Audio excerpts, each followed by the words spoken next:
పత్రిజీ ప్రతిరూపం పిఎంసి ప్రతిక్షణం సత్యదర్శనం. ఈనాటి సత్యదర్శనం కార్యక్రమానికి స్వాగతం, సుస్వాగతం. మిత్రులారా, మనం సత్యంతో జీవించడం కోసం ఎన్నో అద్భుతమైన విషయాలు అద్భుతమైన మాస్టర్ల ద్వారా, పుస్తకాల ద్వారా తెలుసుకుంటూ వస్తున్నాం. మనకు సత్యాన్ని అద్భుతమైన శ్లోకాల ద్వారా, పద్యాల ద్వారా మన చిన్ననాటి నుండే వింటూ వస్తున్నాం. ఎవరు గెస్ చేయగలరా? మనందరం చిన్ననాటి నుండి పాడుకుంటున్నాం. అదే వేమన గారు. ఈరోజు వేమన జయంతి సందర్భంగా వేమన గారు అందించినటువంటి ఆ ఆత్మజ్ఞాన పద్యాలను ఈరోజు మనం తెలుసుకోబోతున్నాం.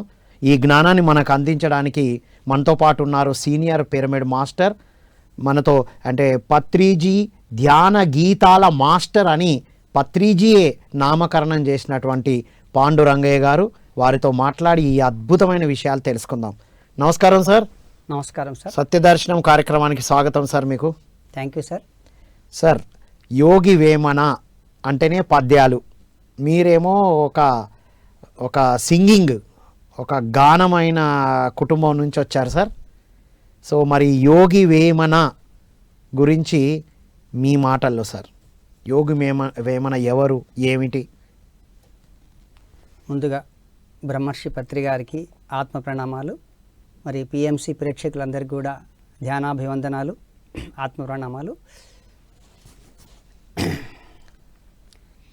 యోగి వేమన పద్యాలను మీరు అన్నట్టుగా మనం చిన్నప్పటి నుంచి వింటున్నాము.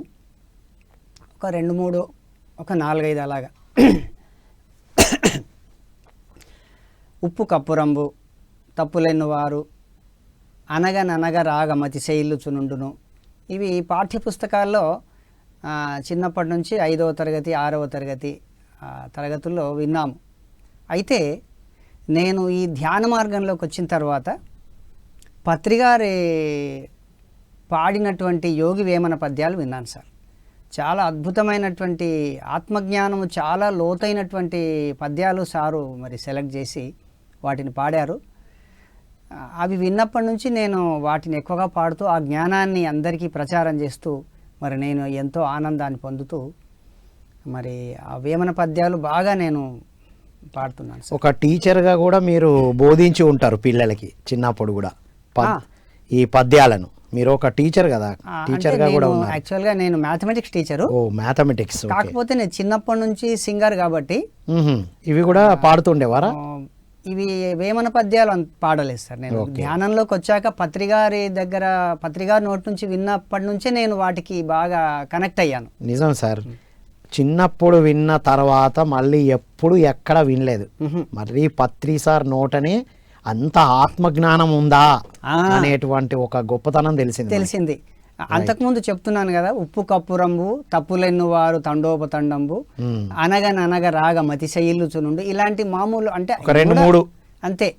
వాటిలో కూడా జ్ఞానం ఉంది, కానీ ఇంకా ఆ లోతైనటువంటి ఆత్మజ్ఞానము, పరబ్రహ్మతత్వం గురించి కానీ, మరి అహింస గురించి కానీ, ఇంకా చాలా అద్భుతమైనటువంటి ఆత్మజ్ఞానాన్ని తెలిపే పద్యాలు పత్రిగారి నోటి నుంచే విన్నాను.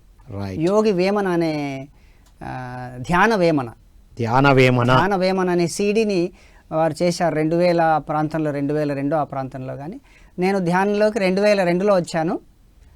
అప్పటి నుంచి నాకు ఇంకా పాటలంటే ఇష్టం కదా సార్ బాగా. ఇంకా సార్ ఏమేమి పాడారు అని అవన్నీ విని నేను నేర్చుకొని నేను పాడుతుంటాను సార్ బాగా. అప్పటికే మీరు పాటలు పాడుతూ ఉండేవారు కాబట్టి ఇంకా మీకు ఆకట్టుకున్నాయి ఇవి. నేను చిన్నప్పటి నుంచి పాడుతున్నాను. నాకు దాదాపు 10 సంవత్సరాల వయసు నుంచి నేను పాడుతున్నాను సార్. మా ఇంట్లో మా అమ్మ, మా నాన్న అందరూ ఈ భజన, ఈ ఆధ్యాత్మికంగా వాళ్ళు ఎక్కువగా తత్వాలు, భజన కీర్తనలు అవి పాడేవాళ్ళు అనమాట. ముఖ్యంగా మాకు ఈ ఆధ్యాత్మిక తత్వం అనేది మా ముత్తాత గారు వారి దగ్గర నుంచి వచ్చింది సార్. వారు గొప్ప కవి మరియు తత్వవేత్త కృష్ణదాసుల వారని. కృష్ణదాసు అంటే వారు చిన్నప్పటి నుంచి కూడా ఆధ్యాత్మిక మార్గంలో ఉంటూ ఒక గురువు వారికి లభించారు సార్. హిమాలయాల నుంచి వచ్చారు ఒక గురువు. హిమాలయాల్లో కఠోర సాధన చేసి ఒక యోగి, వారి పేరు శ్రీ లక్ష్మీ నరసింహ యోగానందులు.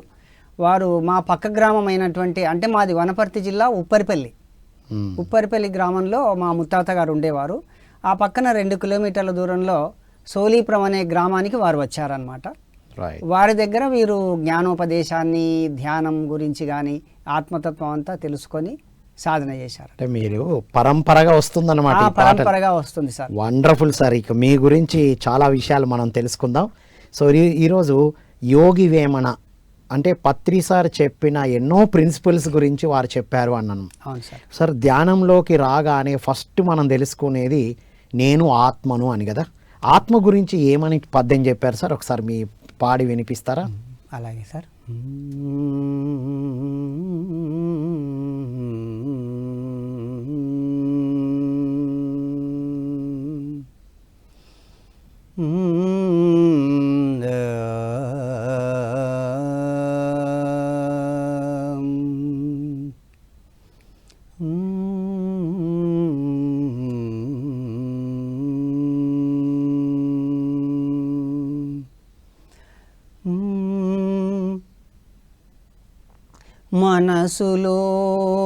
మనసులోననున్న మర్మమంత ఎరింగి స్థిరము చేసి ఆత్మతేటపరచి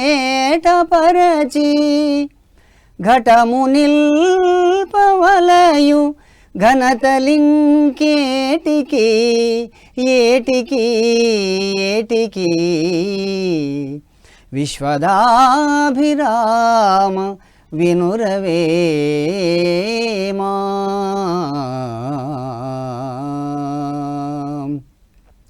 ఆత్మయందే దృష్టి ననువుగా నొనరించి నిశ్చలముగా దృష్టి నిలిపెనేని అతడు నీవే సుమ్మి అనుమానమేలరా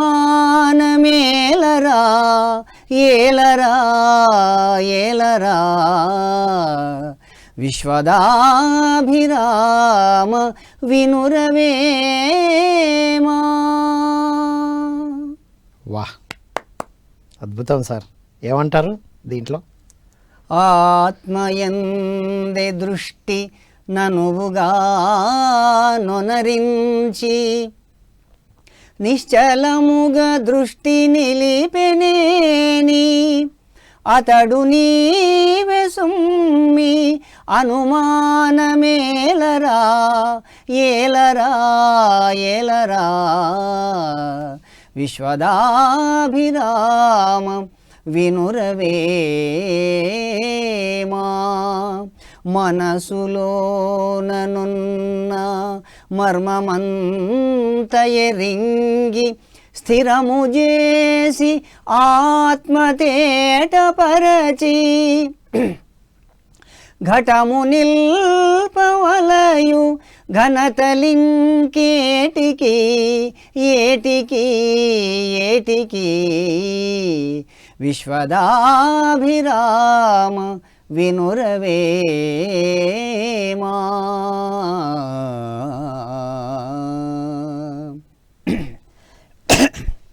ఇక్కడ సార్ మరి మనసులోనున్న మర్మమంతా ఎరింగి అంటే మనసు బుద్ధి ఆ లోపల ఉన్నటువంటి ఆ మర్మం అంతా కూడా ఎరింగి స్థిరము చేసి ఆత్మ తేటపరచి ఆత్మను పరిశుద్ధంగా చేసుకొని ఘటము నిల్పవలయు ఘనతలింకేటికి అంటే మనము ఏమేమో అనుకుంటాం. ఆత్మ కాకుండా శరీరము మనసు బుద్ధి పరంగా కానీ శరీరపరంగా కానీ మరి ఏమేమో మనం ఆపాదించుకుంటాం. ఆత్మకు అన్ని రకరకాల తెరలు రంగులు అసలైనటువంటి ఆత్మస్వరూపాన్ని మరిచిపోయి మనము ఏమేమో ఆపాదించుకుంటాం. వాటన్నిటిని కూడా మరి తీసివేసి స్థిరము చేసి అంటే మనస్సును స్థిరంగా చేసుకుని ఘటము నిల్పవలయు ఘనతలింకేటికి ఘటం అంటే శరీరం ఆ విధంగా ఉండాలి. శరీరాన్ని స్థిరంగా పెట్టి నథింగ్ బట్ మనం దాని మీద ఫోకస్ చేసి ఉంచమంటున్నారు. ఘటము నిల్పవలయు ఘనతలింకేటికి అంటే ఆ మనస్సును బుద్ధిని తీసేసి మనస్సు అనేది సార్ మనస్సు అనేది మాయ, అది బోగస్ అన్నమాట. మనస్సు అనేది ముఖ్యంగా వచ్చింది కదా, వాటిని ఆ మర్మమంతా ఎరింగి ఘటము నిల్పవలయు ఘనతలింకేటికి. ఘనత అంటే గొప్పతనం. ఏదో ఒక మనం ఏవేవో మన గొప్పతనాన్ని మనం ఆపాదించుకుంటాం. నేను ఇది అది అని కూడా. కాబట్టి మనం ఆత్మ స్వరూపులుగా ఉండాలి అని ఈ పద్యంలో మనకు చెప్తున్నారు. ఆత్మస్వరూపులుగా ఉండడం ముఖ్యము అనేది చెప్పారు. చెప్పారు. రైట్. ఆత్మ గురించి తెలుసుకున్న తర్వాత మళ్ళీ పరబ్రహ్మం గురించి తెలుసుకుంటాం కదా, దాని గురించి ఏమంటారు? దాని గురించి కూడా వేమన్న గారు చక్కటి పద్యాలు చెప్పారు సార్.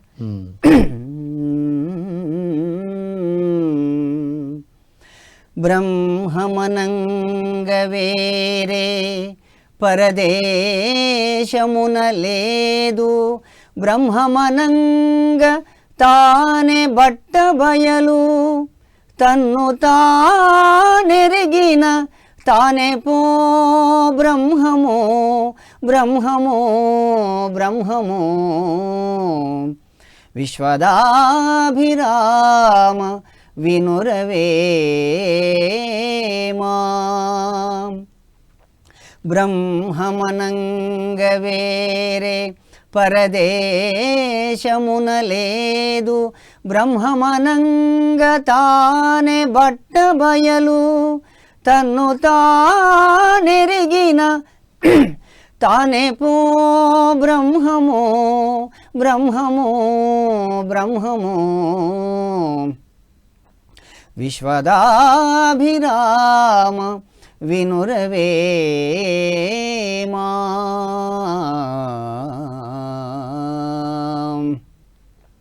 విశ్వమందు బ్రహ్మ విస్తరించుటగాక వేరే బ్రహ్మమనుచు వెదుకనేలా, తగిలియుండుగాదే తనలోన బ్రహ్మము బ్రహ్మము బ్రహ్మము. విశ్వదాభిరామ వినురవేమా.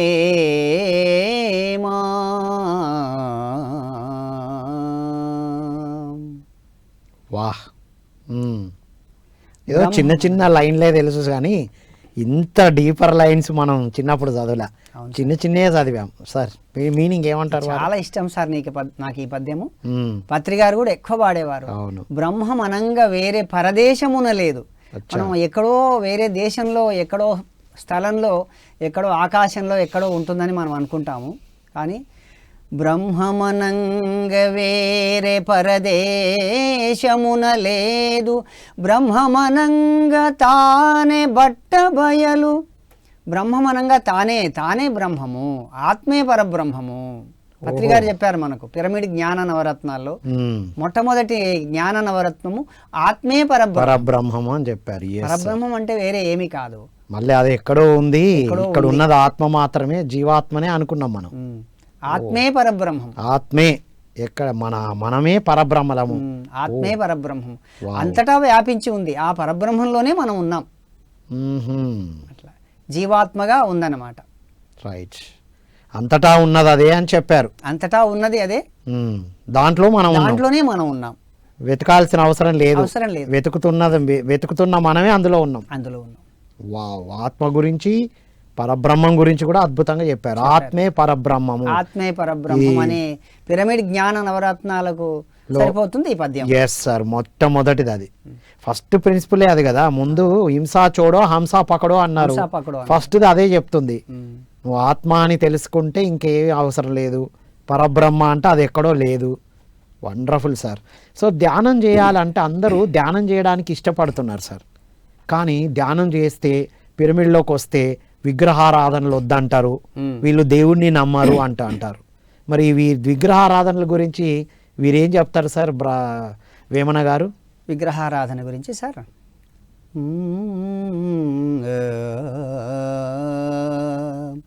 శిలల జూచి నరులు శివుడని భావింత్రు, శిలలు శిలలే గాని శివుడు గాదు, తనదులోని శివుని తానేల తెలియరో తెలియరో తెలియరో.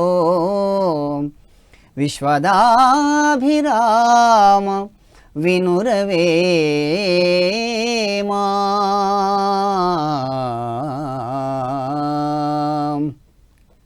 శిలల జూచి నరులు శివుడని భావింత్రు, శిలలు శిలలే గాని శివుడు కాదు, తనదులోని శివుని తానేల తెలియరో తెలియరో తెలియరో. విశ్వదాభిరామ వినురవేమా.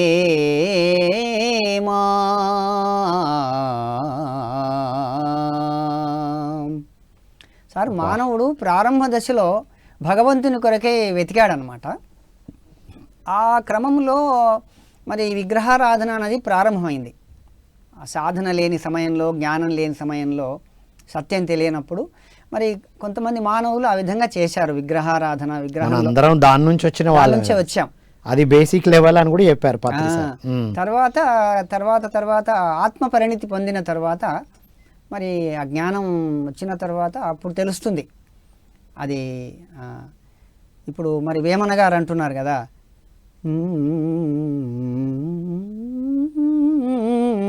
శిలల జూచి నరులు శివుడని భావింత్రు. ఆ విగ్రహాన్ని మనం దేవుడని అనుకుంటాం, కానీ మరి మన లోపలే ఉన్నాడు శివుడు. తనదులోని శివుని తానేల తెలియరు. అచ్చా, శివుడు మనలోనే ఉన్నాడు ఆత్మరూపంలో. ఇప్పుడు ఆత్మే పరబ్రహ్మము అన్నప్పుడు ఆ శివుడు కూడా ఆ పరబ్రహ్మంలోనే ఉన్నాడు. శివుడన్నా ఆత్మన్నా ఒకటే పేరు. తనలోని శివుణ్ణి చూసుకోక శిలల్లో చూస్తున్నాం. తనదులోని శివుని తానేల తెలియరు. శివుడన్నా ఆత్మన్నా పరబ్రహ్మన్నా అన్ని ఒకటే పేర్లు. ఎందుకంటే ఈ పేర్ల గురించి కూడా మనకు వేమన్న గారు చక్కని పద్యం చెప్పారు. చెప్పండి సార్. కుండ కుంభమన్న కొండ పర్వతమన్న ఉప్పు లవణమన్ననొకటిగాదే, భాషలెటులు వేరు పరతత్వమొక్కటే ఒక్కటే ఒక్కటే. విశ్వదాభిరామ వినురవేమా.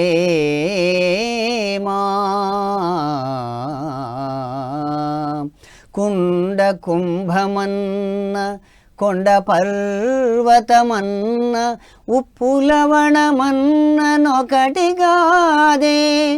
భాషలెటులు వేరు పరతత్వమొక్కటే ఒక్కటే ఒక్కటే. విశ్వదాభిరామ వినురవేమా.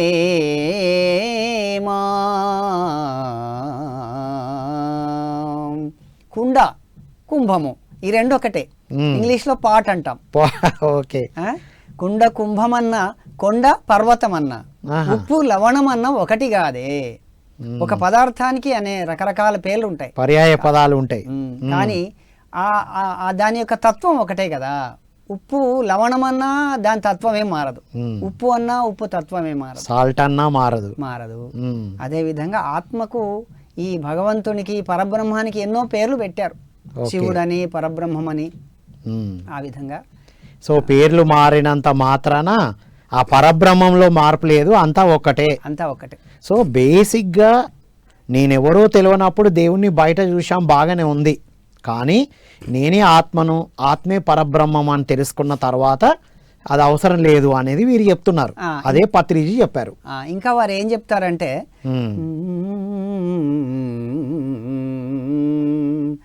పూజ సేయ సేయ పూజారి తానాయే, పూజ్య వస్తువెన్న భువిని తానే, యాడ పూజ సేయు ఎల్ల దిక్కుల తానే తానే తానే. విశ్వదాభిరామ వినురవేమా.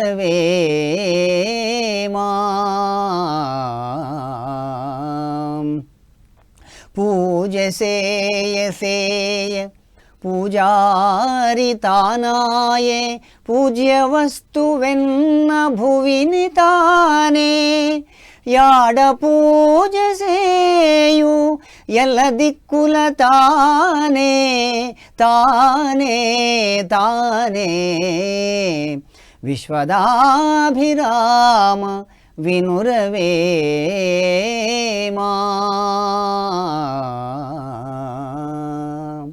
పూజ సేయ పూజారి తానాయే.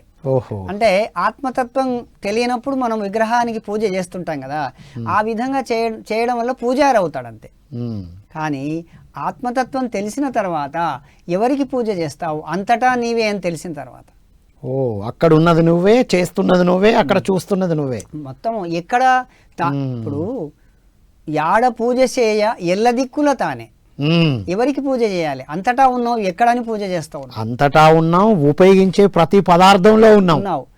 ఇంకెవరికి చేయాలి? నువ్వే ఆత్మవు, నీకు నువ్వు ఎలా పూజించుకుంటావు.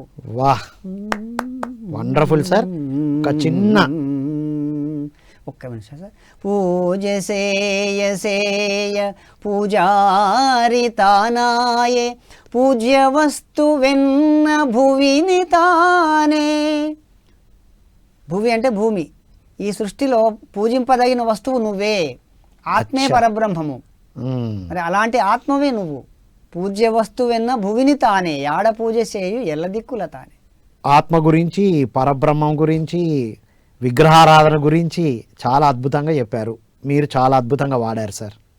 సరే, ఇవన్నీ తెలుసుకున్న తర్వాత, ఇవన్నీ తెలుసుకోవడానికి ముఖ్యంగా శాకాహారం గురించి, ఇప్పుడు ఇవన్నీ తెలుసుకోవాలంటే, సాధన చేయాలంటే శాకాహారం తీసుకోవాలి అని మనది ఫస్ట్ ప్రిన్సిపల్ పిఎస్ఎస్ఎంలో. అవును, దాని గురించి ఏం పాట పాడారు, ఏమి పద్యం చెప్పారు సార్ శాకాహారం గురించి? ఓకే.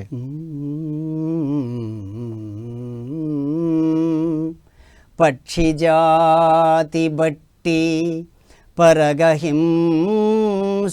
బేట్టి కుక్షి నిండ కూడు కూరుటకును వండి తినేడివాడు వసుధ చండాలుడు చండాలుడు చండాలుడు. విశ్వదాభిరామ వినురవేమా. పక్షి జాతి బట్టి పరగహింసలు బేట్టి కుక్షి నిండ కూడు కూరుటకును వండి తినేడివాడు వసుధ చండాలుడు చండాలుడు చండాలుడు. విశ్వదాభిరామ వినురవేమా.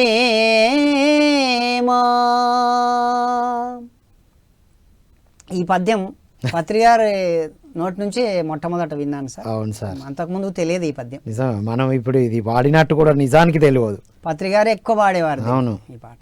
ఈ ఒక్క పాటతో అసలు కదిలిపోయినాం మనం.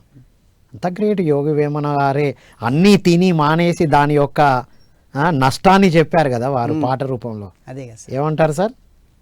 పక్షి జాతిని బట్టి ఏం చేస్తున్నాం? పరగ హింసలు పెట్టి కుక్షి నిండా కూడు కూరుటకు. కుక్షి అంటే కడుపు. మరి దాన్ని మాంసాన్ని ఆహారం అనుకొని తింటున్నారు కదా.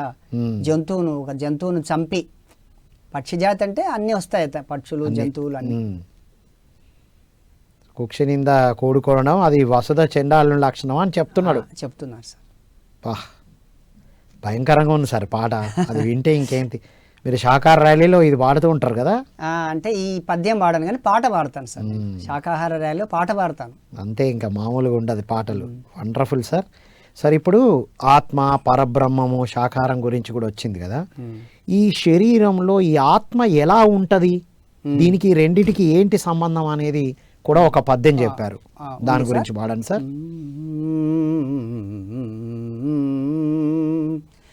కట్టెయందు నిప్పు కానని చందమి తనువునందు నాత్మదగిలియుండు మరుగు తెలిసి పిదప మార్కొనవలెనయా వలెనయా వలెనయా. విశ్వదాభిరామ వినురవేమా. కట్టెయందు నిప్పు కానని చందమీ తనువునందు ఆత్మ తగిలియుండు. మరుగు తెలిసి పిదప మార్కొన వలెనయా వలెనయా వలెనయా. విశ్వదాభిరామ వినురవేమా. కట్టె యందు నిప్పు కానని చందమి తనువు యందు ఆత్మ తగిలియుండు. కట్టె లోపల నిప్పు ఉంటుంది, కానీ దాన్ని మనం తెలుసుకునే కట్టెలో ఉన్న నిప్పును తెలుసుకునే పద్ధతి ఉంటుంది, ఆ మర్మం ఉంటుంది. కనపడదు మనకు, కట్టెలో నిప్పు కనపడదు, పువ్వులలో సువాసన కనపడదు, నువ్వులలో అది నూనె ఉంటుంది. ఆ విధంగా కట్టెయందు నిప్పు కానని చందమి తనువునందు ఆత్మ తగిలియుండు. మరుగు తెలిసి, మరి ఆ మర్మం ఏదో తెలుసుకొని శరీరంలోని ఆత్మని ఎలా తెలుసుకోవాలి, ఆ మరుగు, ఆ మర్మం తెలుసుకోవాలి. ఫస్ట్ మర్మం తెలుసుకోవాలి, ఆ సాధన చేయాలి. నథింగ్ బట్ పత్రిక. ఇప్పుడు అట్లా తెలుసుకుంటే తెలుస్తుందని వారు చెప్పారు. అందులో నిప్పులో కట్టెలో నిప్పు దాగి ఉన్నట్టు ఉంది అని చెప్పారు. అది ఎలా తెలుసుకోవాలో పత్రి సార్ సాధన చేయించారు. ఆ సాధనయే శ్వాస మీద ధ్యాస ధ్యానము. Right, wonderful sir. సో శరీరంలో ఆత్మ ఉంది, ఆత్మే పరబ్రహ్మము. దాన్ని తెలుసుకోవడానికి సాధన ప్లస్ శాకాహారం ఎంత ఇంపార్టెంటో మనం వేమన వారి ద్వారా పద్యాల ద్వారా తెలుసుకున్నాం. సార్ ఆత్మయే శరీరాన్ని ధరించింది. ఆత్మే శరీరాన్ని ధరించింది, శరీరంలో ఆత్మ ఉండడు కాదు, ఆత్మయే శరీరాన్ని ధరించింది. అది మనం ఆత్మలమే, అంతే. ఆ ఆత్మ ఈ శరీరం అనే తొడుగుతో వచ్చాం. మీరు మనం కోట్ వేసుకున్నాం కదా, వేసుకున్నట్టు మళ్ళీ లోపల ఇంకో షర్టు, మళ్ళీ లోపల ఇంకొకటి, అట్లా మొత్తం పొరలుగా అన్ని పైన శరీరాలు ఉన్నాయి. Right right right. మరి ఆ మర్మము ధ్యానము పద్ధతి ఉంది కదా, శ్వాస మీద ధ్యాస, దాని గురించి కూడా చక్కని పద్యం చెప్పారు సార్. ధ్యానం గురించి చెప్పండి సార్. సాధన, ధ్యాన సాధన పద్ధతి గురించి. ధ్యానం అంటే ఏమిటి అసలు, శ్వాస గురించి చక్కటి పద్యం చెప్పారు. చెప్పండి సార్, పాడండి. గాలిలోన పుట్టి గాలిలోన పెరిగి గాలిలోన మర్మమెరుగలేరు. ముక్కులోని గాలి ముక్తికి మరి దారయా దారయా దారయా. విశ్వదాభిరామ వినురవేమా. గాలిలోన పుట్టి గాలిలోన పెరిగి గాలిలోన మర్మమెరుగలేరు. ముక్కులోని గాలి ముక్తికి మరి దారయా దారయా దారయా. విశ్వదాభిరామ వినురవేమా. ఇక్కడ శ్వాస గురించి మరి చెప్తున్నారు సార్. గాలి అంటే ఇక్కడ ముక్కులోని గాలి అన్నారు వారు. మరి బయట గాలి ఉంది, కానీ ముక్కులోని గాలి అన్నారు. ఇక్కడ ముక్కులోని గాలి ముక్తికి మరి దారయా. మామూలు బయట ఉన్న గాలి అనలేదు, ముక్కులోని గాలి అంటే శ్వాస. గాలిలోనే పుట్టినాం, గాలిలోనే పెరిగినాం, కానీ గాలి మహిమ తెలియదు, గాలిలోన మర్మం ఎరగలేదు, మర్మం తెలియదు. శ్వాసతోటే పుట్టాము, శ్వాసతోటే పెరుగుతున్నాము. మరి పుట్టినప్పటి నుంచి చనిపోయే వరకు శ్వాసతోటే ఉంటాము. శ్వాస లేనిదే మనం జీవించలేము ఒక్క క్షణం కూడా. కానీ ఆ శ్వాసలో ఉన్నటువంటి మర్మాన్ని తెలుసుకోలేకుండా ఉన్నారు. ఆ మర్మం ఏంటయ్యా అంటే నేను చెప్తున్నాను విను అని చెప్తున్నారు వారు. ముక్కులోని గాలి ముక్తికి మరి దారయా. ముక్తి అంటే విడుదల. అంటే నేను శరీరం అనుకోవడం ఒక బంధనం కదా సార్. నేను మనసు, నేను బుద్ధి, నేను మనం అన్ని బంధనాలతో ఉంటాం. నేను ఆత్మని తెలియనంత వరకు మనం బంధింపబడి ఉంటాం రకరకాల బంధనాల్లో. కాబట్టి ముక్తి అంటే విడుదల. మనం దేంట్లో అయితే చిక్కుకున్నామో, మనము కాని దాన్ని ఏదైతే అనుకుంటున్నామో, అసలైన ఆత్మస్వరూపాన్ని కాకుండా మనం ఏదో ఊహించుకుంటున్నాం, ఏదేదో అనుకుంటాం, వ్యక్తిత్వాన్ని ఆపాదించుకోవడం, ఇవన్నీ కూడా. కాబట్టి ఆ ముక్తిని సంపాదించడానికి శ్వాసే మార్గము శ్వాసే అన్నారు. మార్గం. ముక్తికి మరి దారయా. అదే దారి. పత్రి గారు ఈ కొటేషన్ కూడా కొన్ని ఎన్నిసార్లు చెప్పారు. ముక్కులోని గాలి ముక్తికి మరి దారయా. ఎన్నోసార్లు పాడారు కూడా, అద్భుతంగా పాడారు సార్. సో సాధన మార్గం కూడా చెప్పేశారు వారు. శ్వాస మీద ధ్యాసనే అల్టిమేటు అని కూడా.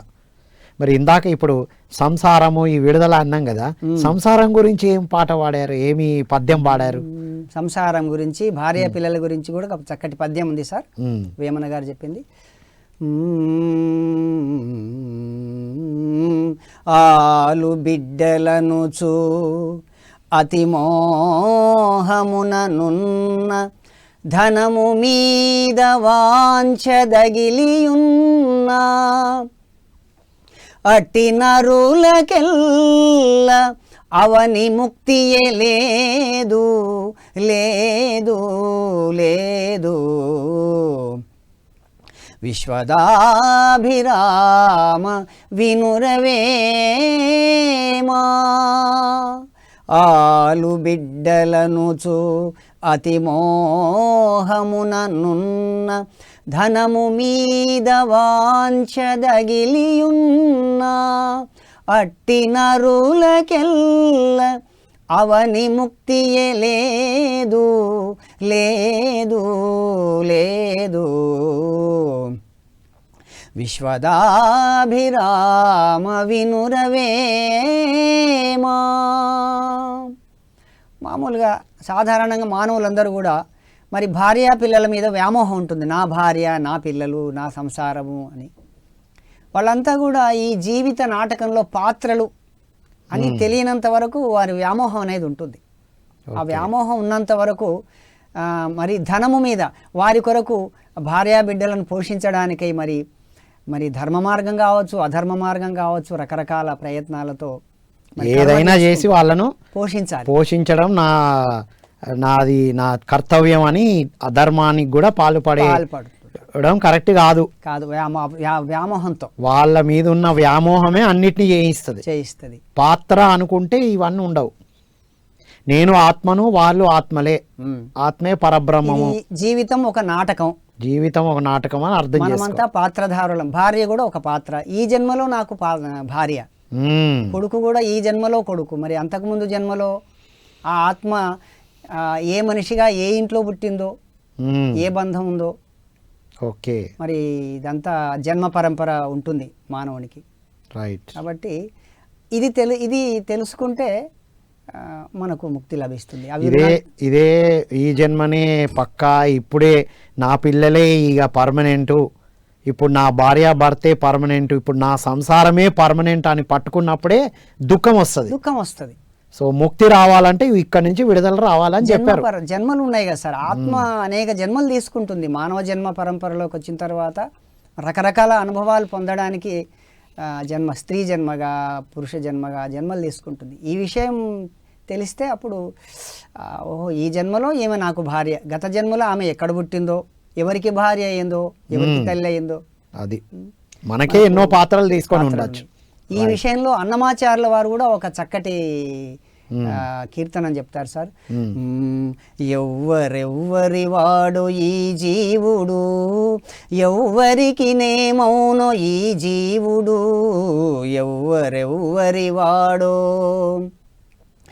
ఎందరికి కొడుకుగాడి జీవుడు, వెనక ఎందరికి తోబుటుడి జీవుడు, ఎందరిని భ్రమయింపడి జీవుడు, ఎందరిని భ్రమయింపడి జీవుడు, దుఃఖమెందరికి గావింపడి జీవుడు, ఎవ్వరెవ్వరి వాడో ఎక్కడెక్కడ దిరుగడి జీవుడు, వెనక ఎక్కడో తన జన్మమీ జీవుడు, ఎక్కడి చుట్టమో ఈ జీవుడు, ఎప్పుడెక్కడికి ఏగునో ఈ జీవుడు, ఎవ్వరెవ్వరి వాడో.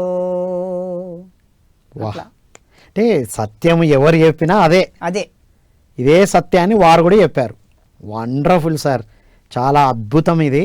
చివరగా కర్మ గురించి ఏం పాడారో ఆ ఒక పద్యాన్ని వినిపియండి చివరగా. సరే సార్. మరి కర్మ సిద్ధాంతాన్ని గురించి చక్కటి పద్యం సార్. మనం అందరం కూడా విధి వ్రాత అని అనుకుంటాము. అయితే మరి వేమన గారు ఆ విషయంలో చక్కటి క్లారిఫికేషన్ ఇచ్చారు.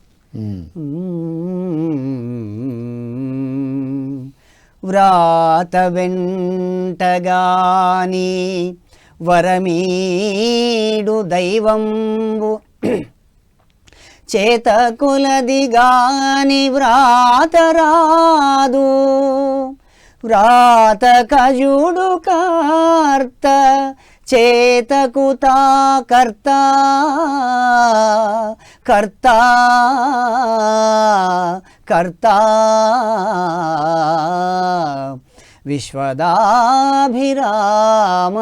వినురవేమా భవము పూర్వకర్మ ఫలము వలన గలిగెననుచు మనసు గట్టిపరచి కష్ట సుఖములేవి కలిగిన తలపకు విశ్వదాభిరామ వినురవేమా.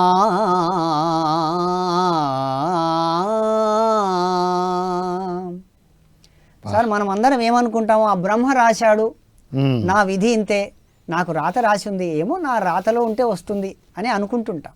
మరి ఆ రాత నిజంగా బ్రహ్మ రాశాడా, ఎవరు రాశారు అనే దాని విషయంలో స్పష్టత వేమన గారు ఏం చెప్పారంటే, వ్రాత వెంట గాని వరమీడు దైవంబు. ఆ వ్రాత వ్రాసినప్పుడే ఆ వ్రాతలో ఉంటేనే మనకు దైవం వరం ఇస్తాడు అని మనం అనుకుంటాం కదా. చేత కొలది కానీ వ్రాత రాదు. మరి వ్రాత ఎలా వస్తుంది అంటే, చేత కొలది కానీ రాత రాదు. చేత అంటే మనం చేసే పని, కర్మ.